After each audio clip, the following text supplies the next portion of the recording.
प्रेमी संग मिलकर पति की हत्या, कितना आसान लगता है किसी की जान लेना। यानी फेर के चलते पत्नी ने की पति की हत्या।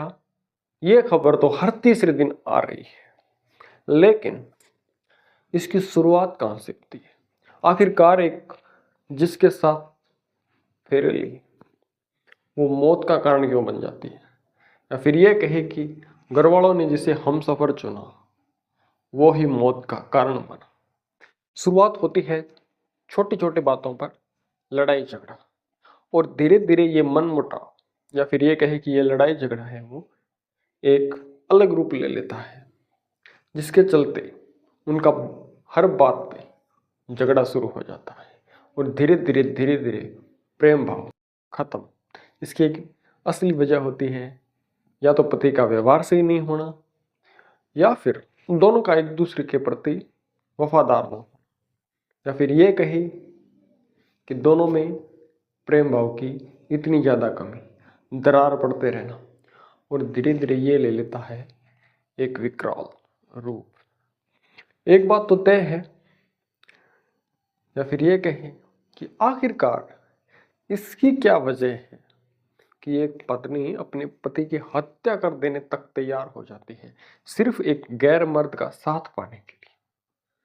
यानी घर वालों ने जिसे हम सफर चुना, जिसके साथ फेरे लिए, 7 जन्म साथ निभाने का वादा किया, और उसी ने मार के दफना दिया। किसके लिए? सिर्फ और सिर्फ एक गैर मर्द जिसे वो जानती तक नहीं, सिर्फ थोड़े समय का सही संबंध, और ये संबंध इतना हावी हो गया कि दोनों ने मिलकर पति को रास्ते से हटाने तक का सोच लिया। क्या ऐसा करके वो जिंदगी भर साथ रह सकते हैं? नहीं रह सकते, क्योंकि ये अपराध है, और अपराध करोगे तो पुलिस तुम्हारा पीछा नहीं छोड़ेगी। इसका परिणाम होगा सजाए मौत। जितनी भी ये घटनाएं देखते हो, दूसरे दिन ये खबर तो आ ही जाती है कि आरोपी गिरफ्तार, और जिन्होंने मर्डर जैसा घिनौना काम किया है उसकी जिंदगी है जेल में कटे, आजीवन कारावास। क्या किसी का साथ पाने के लिए हत्या की, और हत्या के बदले क्या मिला? जिंदगी बर्बाद। क्या जीवन का यही लक्ष्य है कि एक शादीशुदा औरत है वो अपने पति को छोड़कर किसी और मर्द के साथ सुखी नहीं रह सकती, और पति को रास्ते से हटाने के लिए उसकी हत्या तक कर दे? हत्या ऐसा नहीं। क्या जरा सोच के देखिए, हमें जो जीवन मिला है वो किसी की हत्या करने के लिए तो नहीं मिला, और इसके पीछे है कानून मानो है ही नहीं, बड़ी आसानी से पति को मार दे।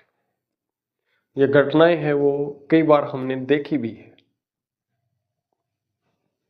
एक माँ से एक बेटा छिन गया, बच्चों से पिता का साया, माँ की जिंदगी जेल में कटी,